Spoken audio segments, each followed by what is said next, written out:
Fala galera, beleza? Professor Rodrigo Jeremias, mais uma vez aqui para mais uma aula, e desta vez uma aula de literatura. Sempre o professor começa assim, né? Mas quero logo perguntar para vocês também, como é que vocês estão? Estão tudo certo? Tudo bem?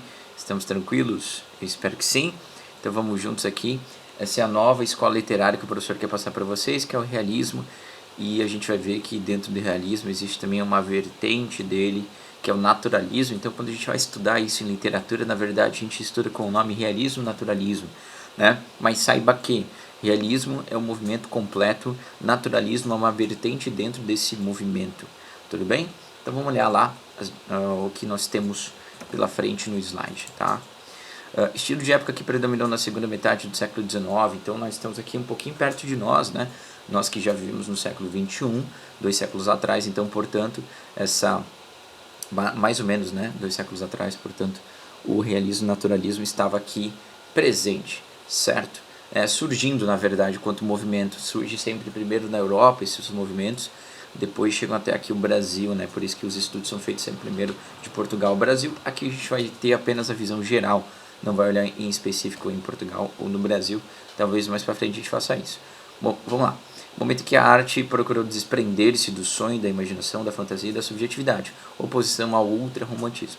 Bom, você sabe que existem várias escolas literárias, né? Desde o século XII a gente começa com o trovadorismo, que foi o que a gente estudou, que se estendeu até o século XV, e de lá em diante vem vindo outras escolas literárias, né? Aí a gente passa pelo humanismo, pelo classicismo, aí em determinado momento a gente chega no romantismo, certo? Que é uma escola literária muito mais que parte da subjetividade do ser humano, do mundo dos sonhos até mesmo, né? Então, essa parte que da imaginação, da fantasia, da subjetividade se refere a essa escola literária, o romantismo. O realismo ele surge mais ou menos como um contraponto a essa escola literária, por isso que tem essa parte aqui que o professor está apresentando para vocês, tá bom? Mas ele vai desprender-se do sonho, ele vai desprender-se da fantasia e da objetividade, da subjetividade. Subjetivo é tudo aquilo que faz parte do ser humano, seus sentimentos, suas emoções, especificamente, por exemplo. Beleza? Depois continua assim, contexto histórico. O professor só vai passar por cima, não vai explicar muito, mas o contexto histórico era um pouco isso aqui. A aristocracia e o clero deixaram pouco a pouco de desempenhar o papel de orientador, né? Orientadores na vida política, eles que já vinham perdendo força desde lá do trovadorismo, talvez, né? A gente pode colocar assim. Então aqui no século XIX também estão perdendo cada vez mais força. Quem é que está surgindo como um grande ator social? São os burgueses especificamente. A pequena burguesia, com costumes e aspirações diferentes da aristocracia, passou a ocupar o primeiro plano do cenário histórico. Burgos significa cidade, né? Então burgueses são aqueles que criaram de alguma forma as cidades. Você se lembra que no trovadorismo nós vivíamos um regime feudalista, nós tínhamos lá os grandes proprietários de terras, e depois quando há a invenção da moeda, agora o professor está dando salto histórico, né? Quando há a invenção da moeda, aos poucos começam-se a comercializar, os mercados começam a existir, e enfim, e aí os burgueses são os grandes comerciantes que acabam saindo desse campo rural, construindo as suas cidades, e assim o regime feudalista cai em ruínas, né? Beleza, aqui essa burguesia que a gente consegue ver em outras escolas literárias surgindo, aqui ela está se estabelecendo e se fortificando, se colocando como, né, o ponto mais importante da sociedade, ou os grandes influenciadores da sociedade da época, certo? Coisa que talvez nós teremos até hoje ainda, beleza? Então, burgos vem de cidade, burgueses são esses grandes comerciantes que agora tocam a bola. A literatura ela vai partir um pouco dos costumes da burguesia também. Beleza, cara aluno? Espero que você esteja anotando tudo isso, anote isso no seu caderno. Essas coisas são muito importantes, beleza? Muito bem. Aí, nesse contexto histórico, é bem importante a gente ver que existem muitas descobertas científicas. É claro que todo o processo de industrialização, né, já tinha sido iniciado.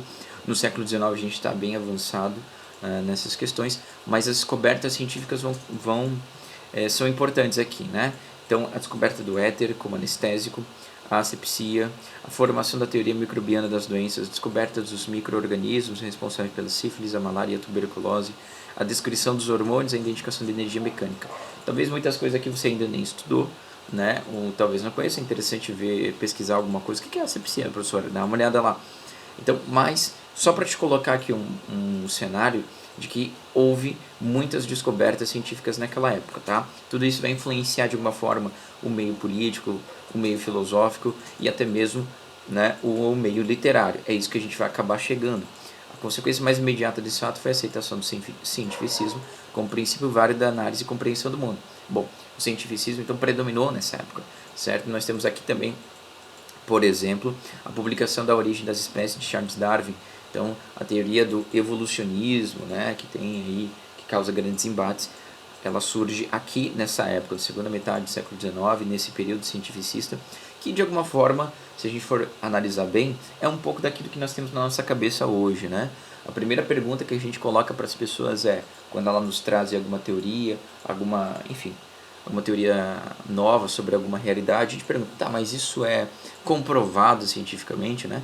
A comprovação científica é o nosso selo de qualidade para a gente verificar se uma informação é verdadeira ou não, certo? Então existe um pouco esse pensamento na nossa sociedade atual, né? Beleza? Depois, já que os métodos das ciências exatas apresentavam bons resultados na análise de fenômenos físicos, o que acabou acontecendo? Né? Acabou que tentou-se aplicar esses mesmos métodos à filosofia, como o professor tinha falado. Então vai influenciar a filosofia, vai influenciar a política e vai acabar influenciando também a literatura.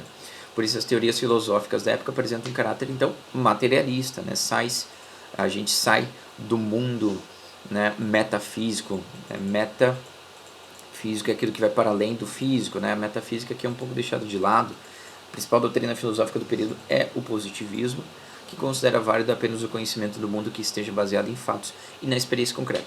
Veja bem, caro aluno, quando você olha, por exemplo, para a bandeira do Brasil, você vê lá escrito ordem e progresso. Isso é um princípio positivista. Quem escreveu essa frase foi Augusto Comte, e ele, né, tinha essa ideia de ordem e progresso, de análise daquilo que é concreto, e aí do concreto a gente pode tirar as nossas conclusões, tirar as nossas ideias, experiência concreta, tudo bem? Então foi bem influente. Então a gente já tem aqui a teoria do evolucionismo, a gente tem o positivismo, e a gente vai ter uma outra corrente também científica, né, supostamente científica talvez, vamos colocar assim, que tem uma pegada meio que determinista, mas a gente vai ver um pouquinho mais pra frente também. Um dos principais objetivos dos artistas era proceder a uma análise rigorosa e precisa do mundo, tá? A gente passa a ter uma análise rigorosa e precisa do mundo. Por isso, procurava assumir uma atitude objetiva, até científica, diante dos fatos da realidade que desejava transferir para a sua obra. Então veja bem essas palavrinhas grifadas, tá? Análise precisa e rigorosa do mundo, atitude objetiva, fatos da realidade, tudo isso que vai... Os fatos da realidade serão a grande matéria-prima dos escritores. O que se esperava da literatura do período? A reprodução fiel do que foi observado e analisado. O escritor não poderia mais expressar a sua subjetividade. No romantismo, que é a escola literária anterior a essa, que um dia a gente vai estudar também, o que existia? Existia uma idealização, por exemplo, do herói nacional, que era considerado o índio. Então o índio era sempre visto como belo, forte, virtuoso, puro. Isso é, de alguma forma, uma idealização, porque você acaba generalizando características boas e heróicas para todas as pessoas daquela classe. Se é índio, então é bom, é virtuoso. Então na literatura do romantismo existia isso em relação ao índio, em relação à mulher, também a mulher idealizada. Aqui não. Aqui essa idealização ela precisa ser deixada de lado, porque o que nós queremos aqui no realismo? A reprodução fiel daquilo que está sendo observado, daquilo que está sendo analisado. Beleza? Então, as características específicas aí do realismo: objetividade, compromisso com a verdade, certo? O narrador deve ser imparcial e impessoal diante dos fatos narrados e dos seres que inventa para viver esses fatos, certo? Imparcial, analisar somente a realidade. Contemporaneidade, o escritor preocupa-se com o seu momento histórico, diferentemente dos autores do romantismo que davam um grande destaque ao passado. Então, o escritor do realismo, naturalismo, ele vai estar olhando para quê? Ele vai estar olhando para o presente, ele vai estar olhando para aquilo que está acontecendo agora. Ele não vai ficar se preocupando com o passado, como os românticos viviam escrevendo sobre um passado ideal, que dava o tom realmente nacional para aquele país, né? Por exemplo, ia-se até o Brasil do início, né? O Brasil do início, ia-se até o 1500, justamente para ver qual que era a origem do nosso país, que estavam lá com os índios, etc. O realismo não quer mais isso, ele quer olhar para o momento histórico presente. Semelhança das personagens com o homem comum. Veja bem, as personagens criadas assemelham-se ao homem comum. Não há idealização, como o professor falou, isso a gente já passou. Beleza? O homem comum é aquele homem que tem defeitos, virtudes, momentos heróicos, momentos de covardia, né? Interesses, vícios, e assim por diante. Essas coisas vão começar a aparecer nos nossos escritos.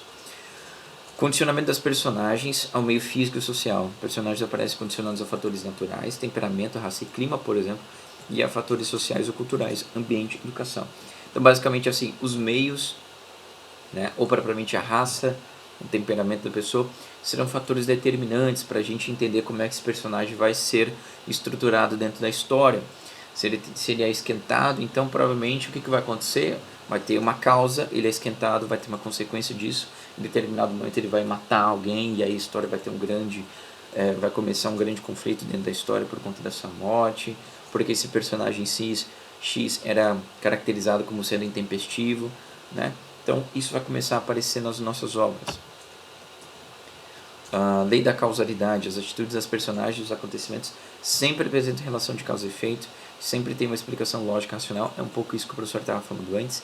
A linguagem mais simples que a dos românticos, os períodos são curtos, você tem uma compreensão mais imediata, direta. É claro que nós teremos aqui no Brasil uma escrita machadiana, a escrita de Machado de Assis, que ela vai ser rebuscada assim, no entanto ela é direta, objetiva, dá para se entender, tá? Mas enfim. Aqui um pouquinho da diferença do realismo e naturalismo, tá, caros alunos?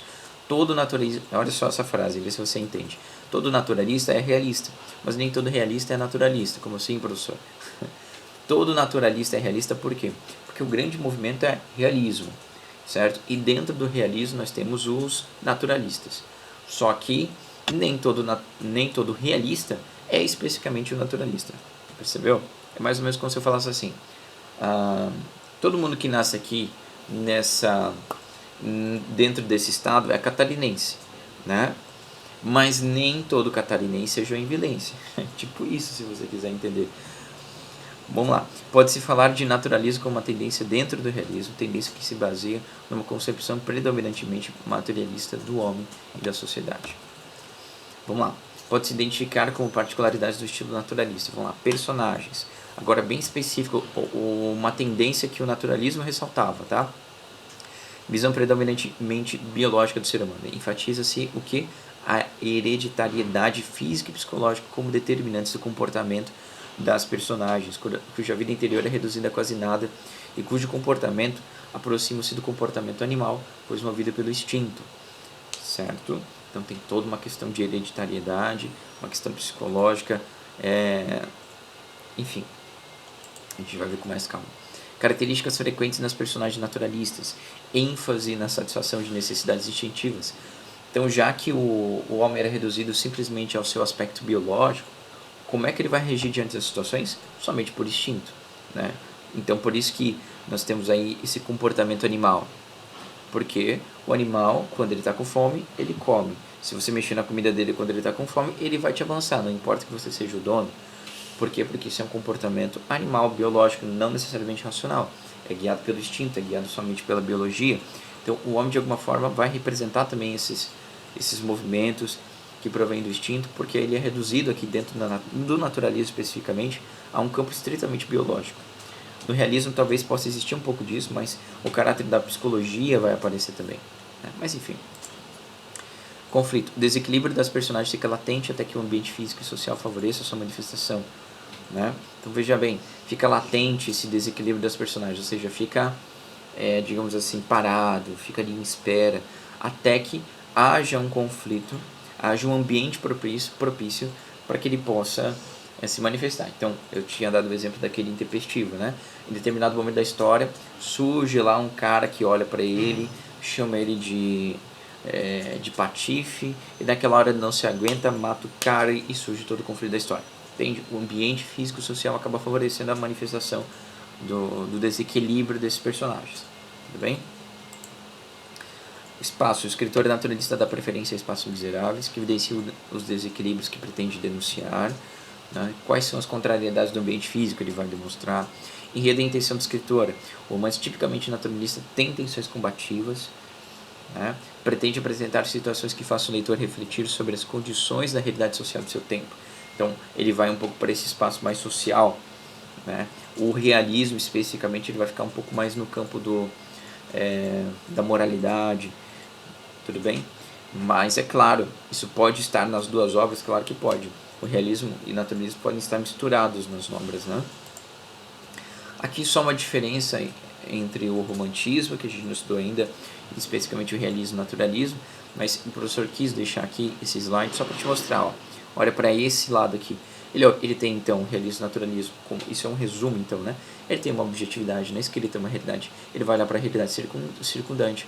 Ele vai tentar tirar dali os fatos observáveis, ele vai prezar pela racionalidade, a verdade universal. Claro que ele vai sair da racionalidade quando ele vai transformar o homem simplesmente num ser biológico e vai agir por meio de instintos também, isso é verdade.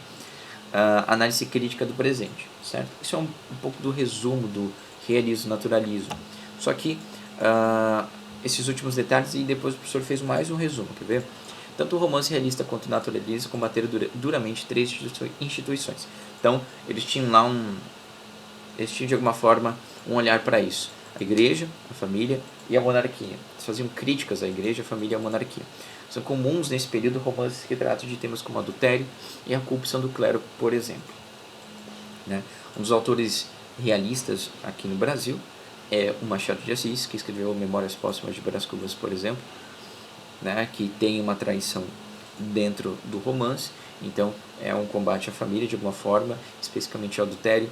Né? Talvez eu não possa dizer que o Machado de Assis quis combater a família, né, mas é que ele quis evidenciar as contradições, mesmo dentro de uma família, como por exemplo o adultério.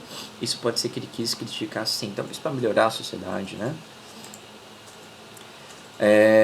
Muito bem. Realismo e naturalismo, então, possuem... Isso aqui é um pouco do resumo que o professor falou que ia ter. Realismo e naturalismo possuem muitas características em comuns por influências de um mesmo momento histórico, cultural e econômico e por afinidades ideológicas. Então, veja bem, eles nascem basicamente quase juntos em Portugal, o realismo e o naturalismo. Aqui no Brasil, especificamente, eles começam juntos, tá? Eles têm o mesmo início aqui no Brasil, mesma época. E eles têm o professor colocou esse resumo aqui que vai trazer para vocês, então, as características comuns a ambos. Eles são antiburgueses, aqueles comerciantes que começaram as cidades, anticlericais, ou seja, especificamente padres, bispos, arcebispos, né, igreja, e voltados para a realidade dos acontecimentos. Isso são características comuns. A precisão da linguagem, o detalhismo, e o detalhismo, na verdade, né, ou os detalhismos, nas descrições de personagens e de ambientes reforça essa literatura que se baseia na realidade das impressões acerca de diferentes esferas sociais, beleza? Isso vai ser comum a ambos os movimentos. Agora, especificamente no realismo, são denunciados, por exemplo, o apelo às aparências, as relações por interesse, as traições, geralmente reveladas, que eu vou repetindo ali, por análises psicológicas, beleza? Então, isso vai ser uma característica específica do realismo. Agora, no naturalismo, destaca-se em locais geralmente miseráveis a exploração do homem, olha só que pegada mais social, cujas ações são condicionadas por fatores biológicos e instintivos ou por interferência do ambiente. Beleza? Então aqui só para diferenciar as duas. E era isso, caros alunos. Essa é a nova escola literária que a gente vai analisar. Beleza? Fiquem tranquilos, o professor vai passar certinho a atividade referente ao soneto. Tá? Passo hoje ainda para vocês.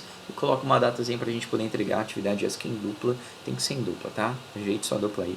Abraços, queridos. Beijos, abraços. Até mais.